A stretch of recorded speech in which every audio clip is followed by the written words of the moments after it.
Kış yaklaşıyor kıymetli seyircilerim. Oktay Usta kış hazırlıklarında sizler için turşular hazırlıyor. Buyurun, jalapeno turşusu, acı biber turşusu geliyor.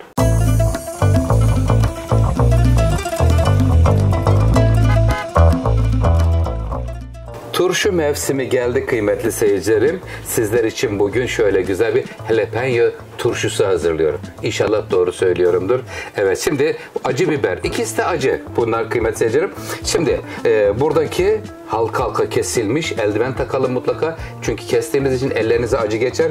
Günlerce eliniz yanabilir. Buradakiler de böyle sarı biberler. Bunlar da acı. Bunları bütün olarak hazırlıyorum. Şimdi iki grup halinde hazırlayacağız. Burada kavanozlarımız yarım şarlık kavanozlar. Hemen iki kavanoz bu sarı biberden turşu kuracağım. Her bir kavanoz için bir çay bardağı sirkemiz olacak. Bir tatlı kaşığı tuz, bir tatlı kaşığı şeker, biraz da sarımsak olacak. Son derece kolay ve aynı zamanda vakumda olduğu için hiç bozulma riski de yok ki mesela.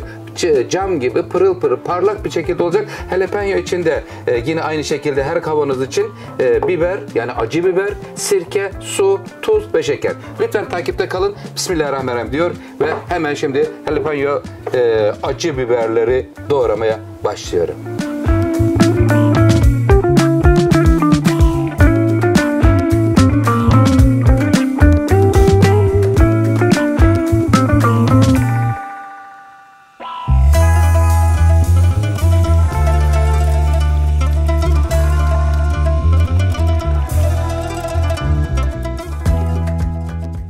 İki çeşit turşumuzu hazırladık. Bunlar doğranmış olan jalapeno biberleri.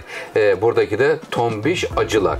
Şimdi geliyoruz. Üzerine kıymetli seyircilerim birer tatlı kaşığı şeker veriyoruz. Bismillahirrahmanirrahim. Sevgimizi veriyoruz ve efendim bağışıklığımızı güçlendirmek için böyle ev yapımı turşuları uzmanlar çok öneriyorlar. Geliyoruz. Şekeri verdikten sonra birer tatlı kaşığı da şimdi buranın üzerine efendim Erzincan Kema kristal kaya tuzu ya da kıymetli seyircilerim diğer tuzumuz neresiydi?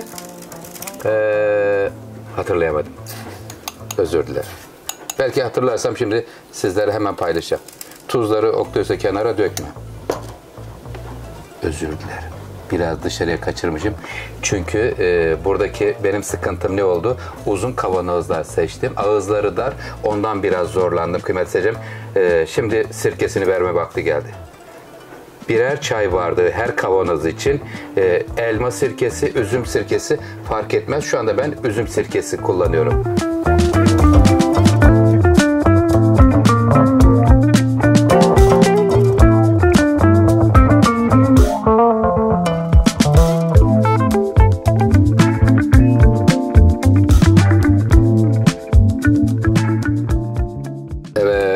Seyircilerim, şimdi turşumuzda son finale gelmiş bulunuyoruz.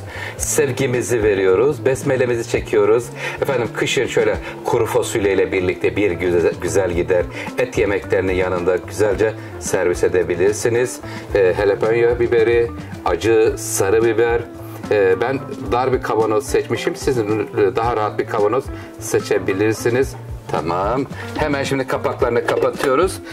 Son derece kolay. Yalnız doğrarken bir acıydı. Nefesimi yaktı kıymetli seyircilerim. Şimdi güzelce kapaklarını kapatıyoruz. Püf noktası. Kapattıktan sonra üzerindeki tuzların erimesi için şöyle biraz hareket ettirelim. Hem sirke karışsın, tuzu, şekeri erisin. Eridikten sonra direkt ne yapıyoruz? Artık kış için beklemeye alıyoruz. Kış geldiğinde soframızda güzel şifa niyetiyle böyle ev yapımı acı turşular, tatlı turşular, karışık turşular, kış hazırlıkları bütün hızıyla devam edecek sizler için Oktay Usta'dan. Hoşça kalın, sağlıklı kalın. Sizleri çok seviyorum. Allah'a emanet olun.